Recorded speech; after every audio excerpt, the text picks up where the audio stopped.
you look at a list or you come across a customer that, might, let's just say a premixer in South Dakota. You're like, oh, well, they're a premixer. We might be able to sell to them. And like you said, if they're not investing, or if they're not, one, in our case, if they're not big enough, the volumes won't be there. In your case, if they're not investing in marketing, then, they're probably not going to want to hop on.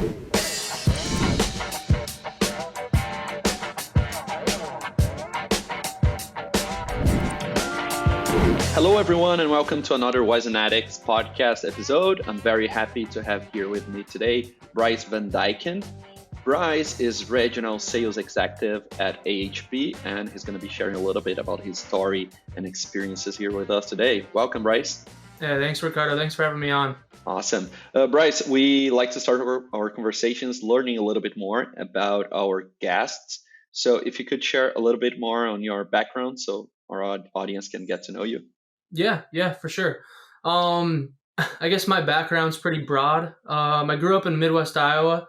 So, the breadbasket of the United States. My whole family is involved in agriculture. So all the way from my grandpa actually buys and sells cattle. He actually is deals with some distillers too. So he's also in the feed industry.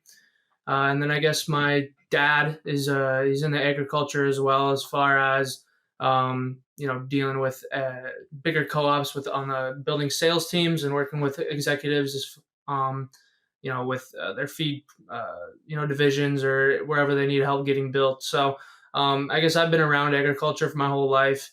When you go outside and you look at my backyard is a cornfield. So, live and breathe agriculture. So, but I guess my first job in ag specifically was working with my dad, building sales teams with medium to large size co-ops, as well as working with digital ag companies coming into the U.S., helping them, hire and develop new sales talent, as well as, kind of doing more consulting roles and telling them, this is kind of how business is done. It was done one way in Brazil and there's a different way here in the U.S. So kind of guiding them on that aspect as well. So, and then after about 2.5 years there, kind of got into animal feed working with AHB. So, always been in ag, hope to continue to be in ag as well. So I love to see how people are rooted in agriculture. Lots of people that I talk to, even if they're coming from scientific background or marketing or wherever it is, how they live and breathe agriculture in their daily basis, and they don't want to get rid of it. Never. Awesome, Bryce. Thank you for the quick introductions. And that's a part of the podcast when we start talking about business, about sales, and all the rest that comes with it.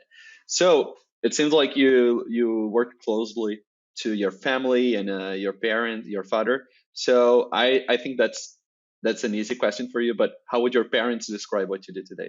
I guess they would describe it similar to what they do on a daily basis. We all work from home. So we all kind of, do a remote work setting. I guess when I had worked for them in the past, it was more of a collaborative effort. Their office is upstairs, mine's downstairs. We try not to work in the same office. So, you still get the atmosphere of, sending emails back and forth, kind of get that feel of it. But I guess my day-to-day kind of differs. I do have a calendar, that I kind of try to schedule everything around of. But, working on emails, kind of follow up with customers, seeing what opportunities are available, as well as, now working with AHB, working with the Chinese on, supply chain. Their time schedule is completely different than ours. So, early mornings and late nights is kind of when we get to be able to talk to them. So, my mornings consist of figuring out what product is on its way, what opportunities we have. And then the afternoons, whether or not we're going to see customers in person, or we have video calls, or we have, my colleagues and I, having different volume discussions, product discussions. It kind of just depends on the day, but majority filled with customer meetings and, collaboration with the team at AHB. Okay, that's great. Actually, you touched a little bit on my next question, which would be like, how is your day looks like? You covered it, but in terms of responsibilities, how would you describe your main tasks and things you have to do when as a regional sales executive? Yeah, so when I got hired on AHB, we were just getting developed in the US. My main responsibilities when I first got hired on was developing the market, understanding what companies are out there, what ones we can actually go after, and what ones we are going after. Now my responsibilities is following through on that market research, so developing relationships with those customers, whether it be poultry or swine. We don't really do much in beef or dairy. So working with premixers and swine and poultry integrators and developing those relationships. My day has always has business development in it, so we always have customers that we're working on getting set up as a supplier. Key responsibilities would be find customer, develop customer, create a relationship with the customer, and then become a supplier with that customer, and then eventually be able to have a good enough relationship to sell to that customer. So I guess it doesn't have a specific day to day because you're just doing so many different things every single day. But that's the main goal is develop or find customer and then develop customer. So When we first met, we had the opportunity to touch a little bit on those subjects. And well, you've been instrumental for AHB to establish its brand and its company in the US. As you mentioned, they are a Chinese company. Can you walk us through some of the key strategies that you use to develop the the market and relationships in the United States? I mean, you guys started from scratch there, and then suddenly today you have you're in touch with 150 different customers. Can you share a little bit more on that? yeah, so I actually wasn't the first sales rep hired at AHB. Joseph Williams was, and he's my colleague now. He was the first one to come to HB, and he actually developed accounts like Cargill, ADM, Alltech, and some of these other bigger ones or national accounts. And when I got hired on, we only had a handful of companies, and some of them were just big, big companies where we got the majority of our business from. And when I got hired on, developing those medium or small, even small to medium size companies was really something of emphasis for HB, just because there's a lot of market in that in those size companies. So, I guess trying to figure out exactly what their production size is, as well as figuring out what product they use. So, for example, one medium-sized integrator could use, 20 metric tons a quarter. One could use 80 metric tons a quarter. It doesn't just because one company, produces 60,000, sows a year doesn't mean that they have to use a specific amount of product. Every nutritionist has different guidelines. So, trying to figure out exactly what that looks like in the market as well. We're learning all the time. So looking at each customer as their own scenario, respecting their realities and exploring that as individuals, not as assuming everyone is the same. And that actually is a good hook for me for my next question, because you guys sell not only to integrators but also to the suppliers, maybe some distributors. How do you work? How do you approach the sales aspects when you have to deal with these different scenarios and different types of company, from suppliers to producers? How do you tailor your approach so you meet their specific needs? Yeah, so that's a really good question. So before AHB had an office or warehouses into the US, all we did was trading, was a trading business and distribution business. So we sold to, traders that would buy our product and then sell to distributors into the US, and the distributors would sell to the end users. And that's kind of what we're trying to get away from now that we have our own warehousing and our own office. So right now we're kind of in the middle of trying to figure out how to navigate that. We do still sell to traders. We don't know every customer in this market. It's a $1 billion market, so not knowing every customer isn't a problem. So working with some of these traders and distributors is what we'll have to do for the long term. But for traders, for example, if we have a list of customers that we're currently working on, we'll make sure to be upfront and honest with them and tell them hey, these are who we're working with. Please try to stay away. If this is who your guys are selling to, let us know. So if we get an inquiry for a quarterly bid, let's say it's for 100 metric tons of Valine, we'll be blunt with the trader and tell them like, hey, where is this product going? And they'll let us know. And that's kind of how we do everything. We try to be upfront and honest with all the traders or distributors that we work with, just so we don't crisscross paths, because we don't want to get into a situation where a trader has AHB Valine and they're bidding on an integrator's contract and we're bidding on the same contract.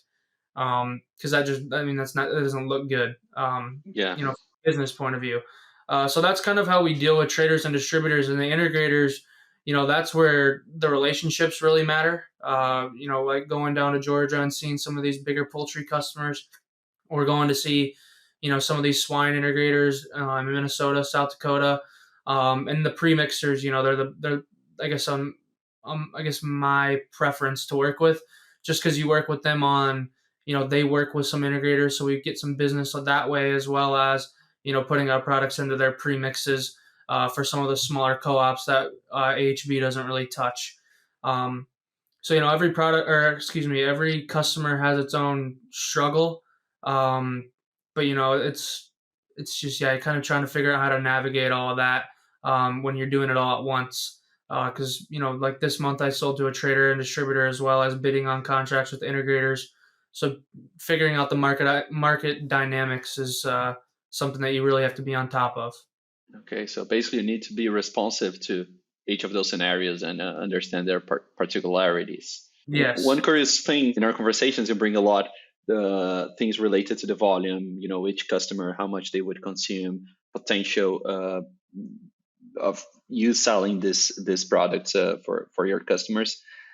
You shared that you developed some sort of formula that helps you prioritize and prospect companies in the animal feed industry based on their production volumes, right? Can you share or explain a little bit better how that works? Yeah, so it actually was one of the first things that I ended up doing when I got hired on it was January, and it was right when we only had probably 6 to 12 customers or customer contacts, customers that we could go out and try to sell to. And that's when I say 6 to 12, that's just integrators. We sell to distributors and whatnot. Those aren't really, count. We want to have direct business with customers at HB. So when I got hired on, that's kind of the scenario that I was brought into. And the first thing that I was wondering was like, where's the CRM? Where's our big list of customers and contacts? Where are we at with everything? And we didn't have any of that. We just kind of had, Excel spreadsheet with customers that we thought had volume, and then, some other customers that Joe was working on prior. So I came on and kind of thought to myself, I said, well, I'm not just going to kind of just go into the wind and try to figure out, what customers are what. So, doing some research, and I'm sure you've heard of Watt Global. So Watt Poultry, they have a few research docs that kind of breaks down the poultry industry based on production.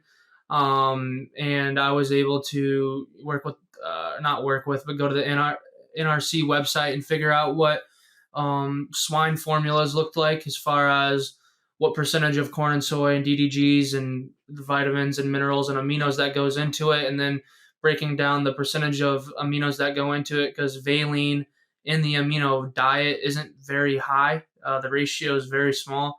Lysine, methionine, and threonine are probably the top 3 for amino acids in that diet. So figuring out what that looked like, as well as working with the AHB nutritionists to, kind of figure out what the percentage of our aminos that we manufacture in these diets versus the production looked like. So it's pretty much a spreadsheet.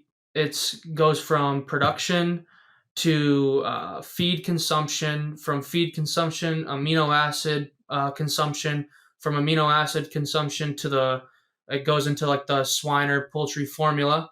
And then it will take the percentage of, let's say, valine into the formula and take that out of the amino acid consumption. And then you'll get your projected valine consumption based on the NRC's formula. But like I mentioned, every company has a different formula based on, I guess if you think about it from a purchaser's standpoint, their job and their bonus depends on how much money they save. It's the inverse of what I do. My bonuses determine how much I sell, so how much they spend. Um, that NRC formula changes based on corn and soy price. It changes on based on how much money they want to save. So that formula that I came up with is more of a reference. So it has, like your Tysons, your JBS, your Seaboards, your Smithfields, all the big guys at the top, because that's what the formula says, and those guys are at the top. But the middle is where it gets a little bit dicey. Some of the medium to small swine integrators, some use way more tryptophan than some other ones. But it kind of just gives you a reference point. So when you start from where I did, it gives you a reference point to be like, okay, this is where I'm going to go after. These might be some pretty big opportunities. And then you kind of get some surprises along the way of like, oh, I thought this one might be big. It was a little bit smaller. And then you get the inverse of that too, where it's like, oh, I thought this one was going to be smaller, and they're huge. So that's kind of what the formula was intended for. And that's kind of how we use it now. It's very interesting for me because I don't have a technical background or agriculture. My background is actually in communications and design. And today I'm working with business development, a different position, but as well, like developing the business. And for me, it comes down to prioritization, right? Prioritization, if that's a word, like establishing priorities. When I got here, we had this CRM, like we had a lot of companies, and we kept going after more companies to prospect. But at the end of the day, you have the CRM with lots of potential companies that you somehow mapped.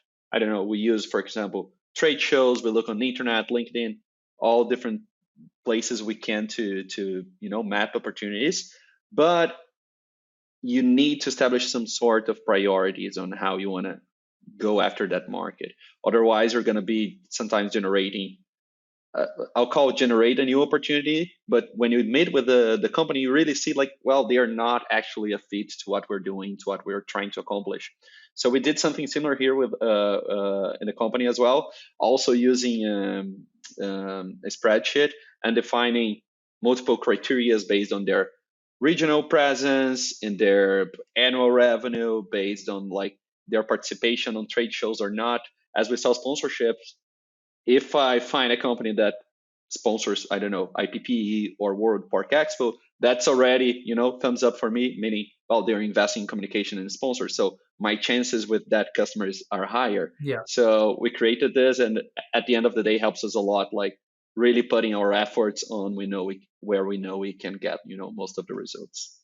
No, and that's exactly what we were trying to do as well, is kind of narrow down who to go after. Because you look at a list, or you come across a customer that might, let's just say, a premixer in South Dakota. You're like, oh, well, they're a premixer, we might be able to sell to them. And like you said, if they're not investing, or if they're not, one, in our case, if they're not big enough, the volumes won't be there. In your case, if they're not investing in marketing, then they're probably not going to want to hop on. Perfect. One thing that happened a lot some time ago, and now we are, with throughout this new process as we're fixing this issue, is we end up, I don't know, let's say prospecting feed mills because they sell to producers. We have producers in our audience, but when you look at feed mill, most of them, they have more like a regional approach. So it's not interesting for them to invest X amount of dollars in something that actually has a more national or maybe even global impact, right? They would not be able to, Yep. It would not be a fit. So those are the things that we were learning as we go with our formulas. Mm-hmm. Another thing that you pointed out, Bryce, is the thing about relationship building. And we continuously cover this on the podcast because it's something very important, right? It's the agriculture, regardless of which segment we're talking about, swine, poultry, we're talking about a niche industry. There are not that many players, but a really good volume of dollars on the table. Yeah. And it's essential to build relationships. So how in such a competitive market do you build and maintain strong relationship with customers? I guess in our industry, seeing them and providing value is huge. It's bad to say, but there's not a lot of manufacturing happening in the U.S. anymore. All these manufacturers, besides Avonic, Cargill, ADM, even them, their headquarters aren't in the U.S. They have manufacturing in the U.S., but they're all over in Switzerland. At least ADM and Cargill are.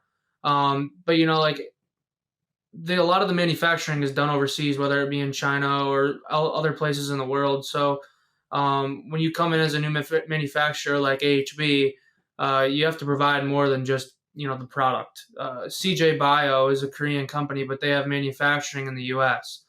They're able to just be like, hey, we're CJ Bio. We manufacture in the U.S. All of our product is good. We don't have, any issues with any diseases on our product. You should buy it right away. And a lot of people do.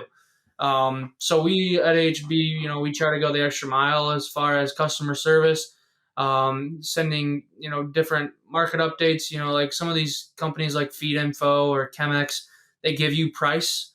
That price isn't accurate. It's a world price for Valine, whether or not it be FOB Chicago or not, or FOB China even. The price isn't that accurate, so we try to make sure we give our customers, whether it be, doesn't matter who it is, fair pricing. We're the manufacturer, so we have the bottom line. So we give them pricing updates on all of our different products. Corn and soy updates. So, the Chicago Board of Trade, a lot of that is dictates the amino acid market specifically. So we'll give different updates or predictions or forecasts. So like in September, I forecasted out that harvest is going to be good this year. We got a lot of rain. I live in the Midwest and a lot of my friends are farmers. So I kind of get that, inside scoop on it, as you should say. And then my grandpa, he trades the Chicago Board of Trade, so I get to know what the traders are doing as well. So I kind of put it all in one together, and then I kind of take what I know about the market and the amino acid market and kind of forecast out for my customers. In this September, coming into October, it was right. So adding that kind of value for our customers is huge. Seeing them in person as much as we can is huge. Showing them that we care. And not everything has to be about business. I tell my customers a lot of stuff about business, but asking them about like their weekends, 4th of July comes up, say, how was your 4th of July? Just little things. Showing that you care, I think is huge. But yeah, I think trying to be more of a friend rather than trying to sell them product is the biggest thing on our end. Human relationship. Yeah, that's good that you lived. With all these connections with your friends, with your family, you're able to put yourself on their shoes and understand what where you can find value to them. Yeah. And at the end, we come to customer service and providing value. I think this is very interesting, and I think we see the same here. Even though we're not selling like to producers, being involved in this industry means a lot of this relationship. I was totally an outsider. Then I went the first time to a trade show. I went to the Park Expo in 2022. Okay.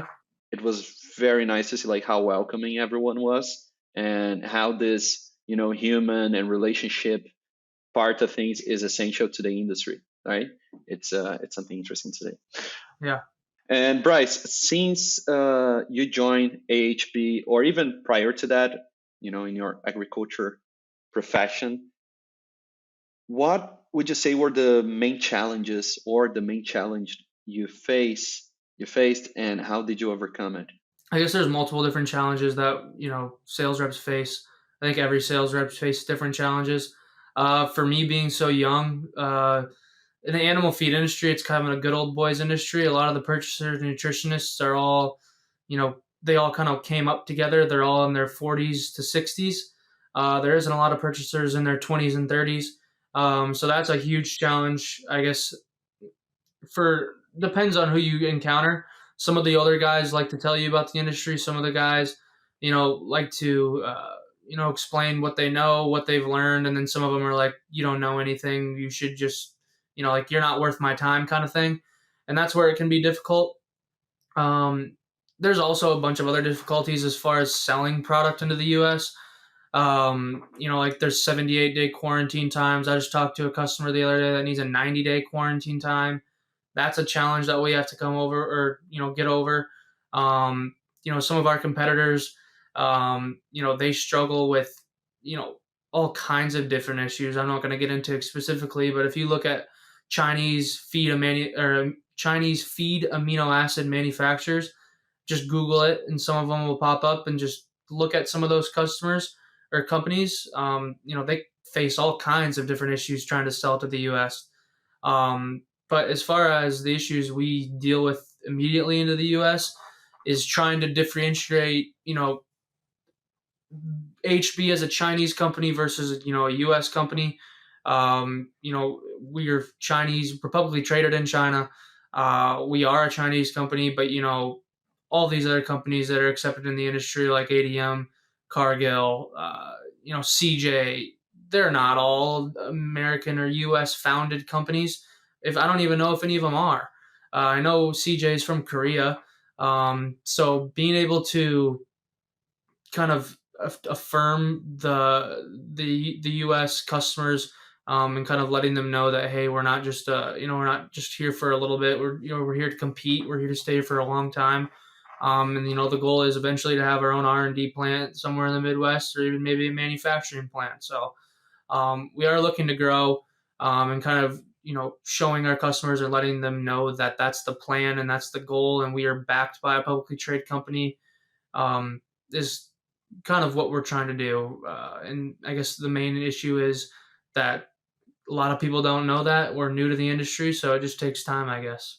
And that kind of links to my next question, which is AHB is a relatively, I hate this word, relatively new in the US. And of course, we touched a few of those things you've done to establish the brand in the market.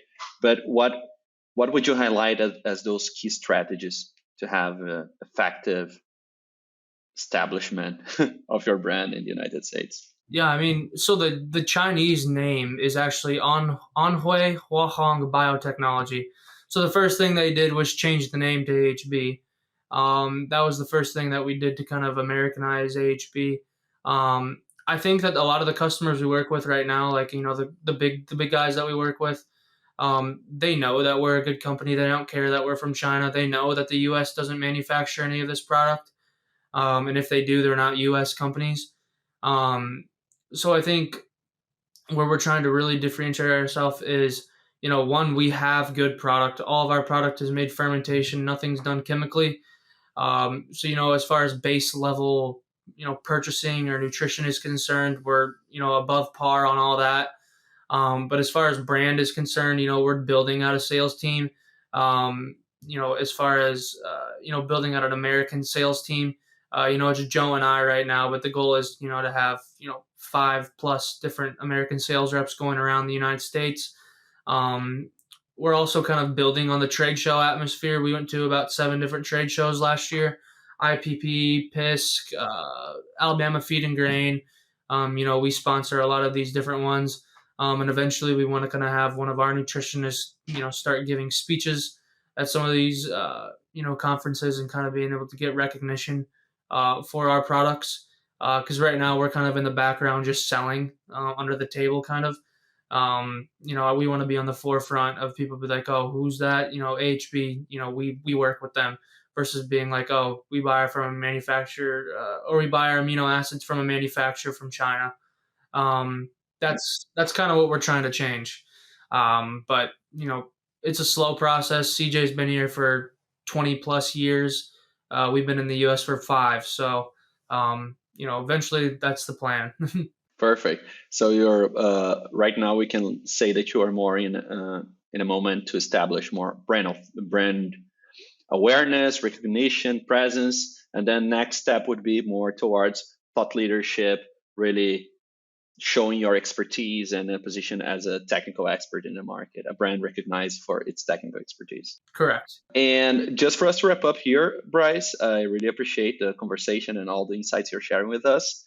My last question is, if you had to give a piece of advice to someone starting in the animal nutrition or even agriculture industry, and someone that wants to succeed in sales in this industry, what would be this advice? Understand the market. I think that's the main thing. That was the first piece of information that I was missing.